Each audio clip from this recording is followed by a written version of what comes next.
कल यानी 22 जनवरी को उप मुख्यमंत्री ब्रिजेश पाठक का मेडिकल कॉलेज में निरीक्षण है।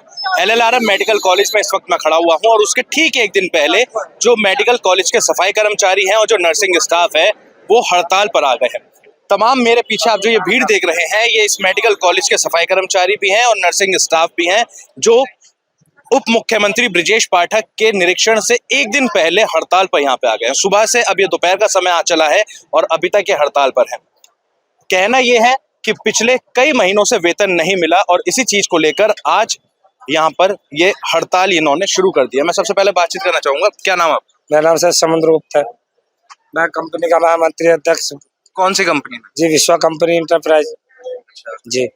तो कितने महीने से वेतन नहीं मिला? सर तीसरा महीना लग रहा है, हमें कोई वेतन नहीं मिला, कोई हमारी सुनवाई वाला नहीं है। प्रिंसिपल साहब कोई, हम अपने कंपनी को कहते हैं, वो कहते हैं कि आप डेली बेस पे हो, हमें सुनवाई करके हमें टारगेट करा जाता है। 20 से 25 दिन की हाजिरी देते, 23 दिन काम कराते हैं। सारी लेबर का शोषण करा जा रहा है।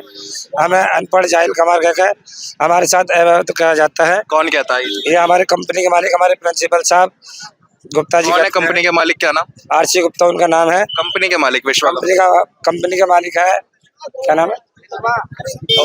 अरुण सर नाम है उनका। वो यहाँ पे रहते नहीं है, वो लखनऊ रहते हैं। यहाँ पे उन्होंने अपने मैनेजमेंट से मैनेजर को छोड़ा हुआ है, संकल्प गुप्ता को, यहाँ का मैनेजमेंट चलाते हैं। और हमारा 3 मंथ से वेतन नहीं दिया गया है। वेतन ना देने के कारण हमारे बच्चों के पालन पोषण में बहुत कमियां आ रही है, बहुत कठिनाइयां आ रही है।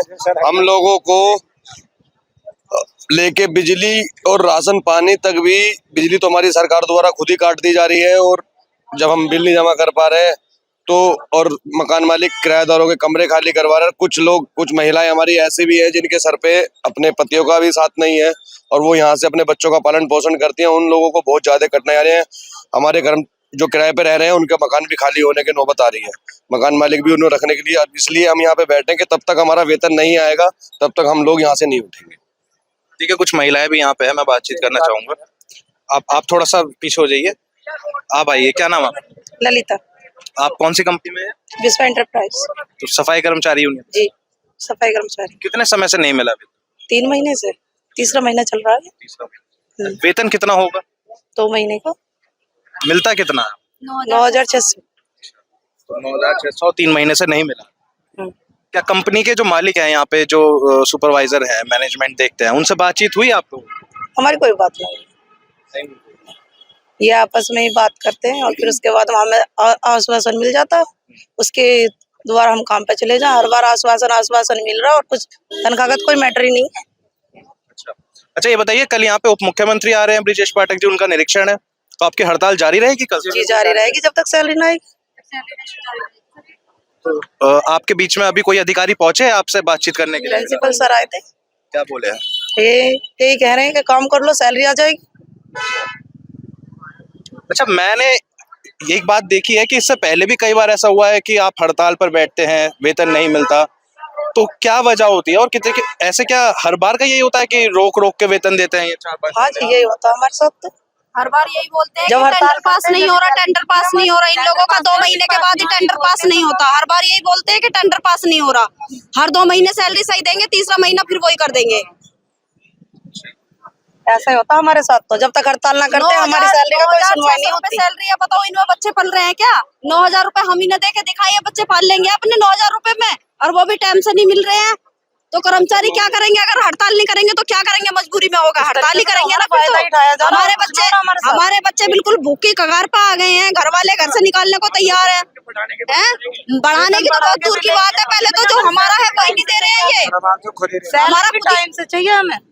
जो व्यक्ति या जो भी व्यक्ति, आप एक बार वार्ड में जाके देखो कि इस टाइम कितनी हालत है। जो हम सारे वार्ड को संभालते हैं, हमारे यही वो है या हम यही करते हैं? कुछ ना हमारी सैलरी टाइम पे, ना हमें कुछ, हमें किसी चीज का भी मेडिकल क्लेम नहीं है यहाँ पे। अगर जो हमारे साथ कुछ दिक्कत हो जाए, हमारी फैमिली को दिक्कत हो जाए, तो कोई भी ये नहीं बोलने का कि आप यहाँ इलाज करा लो। कैसे कराएंगे? हमारे बताइए, आप यहाँ जैसे हड़ताल पर हैं, मरीज भर्ती हैं, मरीजों को परेशानी नहीं हो जाने की आप अगर सफाई व्यवस्था नहीं होगी यहाँ पे, तो आपने सोचा इस वाली बात को लेकर? आपको मरीज की परेशानी तो देख ली, लेकिन हमारी परेशानी नहीं कि हमारा मकान हमारे तुले हुए हैं इस वक्त, जो हमारे पास खाने को पीने को कुछ ना होएगा तो हम मरीज ना बनेंगे। अगर हम भी यही लेट जाएंगे। एक मिनट, अगर हम मरीजों की परेशानी ना देखते ना तो हम 3 महीना रुकते नहीं। एक एक करके हम 3 महीना रुके हुए हैं सिर्फ यही इंतजार में कि आजकल आ जाएगी सैलरी, आजकल आ जाएगी, लेकिन हमें तो हमारा भी तो सबर देखो कि हम कब तक सबर करें। यहाँ अगर हम ही मरीज देखेंगे तो फिर हमें कौन देखेगा? हमें भी तो देखने को चाहिए, हमें पैसे की जरूरत है। अब आगे की क्या रणनीति आप लोगों के ने तैयार की है? क्योंकि एक तरफ आप यहाँ पे कितनी संख्या होगी आप लोगों की टोटल? प्लस है सर, ये सफाई कर्मचारी या नर्सिंग स्टाफ दोनों मिला के? कर्मचारी है 700 प्लस है। 700 नहीं है, 700 प्लस सफाई कर्मचारी। सही आंकड़ा बता रहे हैं आप? 350 का आंकड़ा है सर, 350 का आंकड़ा है। 360 आप किस पद पे हैं? नहीं, मैं इस पद पर नहीं हूँ सर, क्योंकि कागजों में आपने शुरुआत में हमने आपको महामंत्री बताया। सर आप 700 में सुनो, कागजों में 750 ही है। चलिए रुके, मैं आप बताइए कितने यहाँ पे टोटल सर कर्मचारी? यहाँ पे 350 को 360 वर्कर्स हैं जो सफाई के पद पे यहाँ पे विराजित हैं, कंपनी द्वारा रखे गए। अब ये पता नहीं कंपनी कितने का, 750 का टेंडर है, 800 का टेंडर है, हमें नहीं पता। हम यहाँ पे 360 आदमी हैं। और नर्सिंग स्टाफ कितना होगा? नर्सिंग स्टाफ का जो स्टाफ है वो 150। कोई है यहाँ पे नर्सिंग स्टाफ से जो बातचीत कर सके? आप हैं नर्सिंग स्टाफ से? आप आ जाइए। आप नर्सिंग स्टाफ से कितने कर्मचारी होंगे यहाँ पे नर्सिंग? 167 कर्मचारी हैं हम यहाँ पर एज स्टाफ में। हाँ जी, हमारा पिछले 4 माह से वेतन नहीं मिला है हमें। 4 महीने से हमारा वेतन नहीं मिला है। काफी टाइम से हम कहने भी जाते हैं वहाँ पर, तो हमारी कोई सुनवाई नहीं होती है, जिसके सापेक्ष में आज हमने यहाँ पर एक स्ट्राइक रखी है। जब तक हमारा वेतन नहीं मिलेगा, जब तक हम ड्यूटी नहीं करेंगे। उनसे तो मैंने जान लिया, नर्सिंग स्टाफ भी अगर हड़ताल पे रहेगा तो मरीज यहाँ पे भर्ती है, उनको परेशानी नहीं होगी, फिर कैसे देखेंगे? सरकारी अस्पताल है, भीड़ यहाँ पे मरीजों की काफी रहती है, फिर कैसे होगा ये? आप क्या इसमें कोई किसी तरीके का कोई ऑल्टरनेटिव मदद मरीजों के लिए कुछ ऐसा सोचा है? यहाँ पर 2 कंपनियां हैं, एक JMD करके और जीत HR करके है। JMD कंपनी जो है, जिसकी सैलरी 2 दिन पहले ही इन्होंने डाल दी है। जीत HR कंपनी जो है, जो पिछले 4 माह से उनको सैलरी नहीं मिल रही है, उसके लिए स्वास्थ्य पे कोई बाधा नहीं होगी, क्योंकि उन्होंने एक कंपनी की सैलरी डाल दी है और दूसरी कंपनी की सैलरी भी नहीं डाली है। आगे की रणनीति क्या है? आगे की रणनीति ये है कि हम आने वाले कल में हमारे जो उत्तर प्रदेश के उप मुख्यमंत्री है ब्रिजेश पाठक जी, उनसे हम अपनी बात को रखेंगे और उनसे कहेंगे जी हमारा वेतन बढ़ाइएगा। और दूसरी बात, हम यहाँ पर सभी नर्सिंग ऑफिसर हैं, सेम वेतन और सेम ड्यूटी ही चाहते हैं हम। जो भी फैसिलिटीज है, हमें यूपीए गवर्नमेंट हमें सारी फैसिलिटी दे, जितनी भी हमारी रिक्वायरमेंट है वो सारी रिक्वायरमेंट हमारी कंप्लीट हो। ठीक।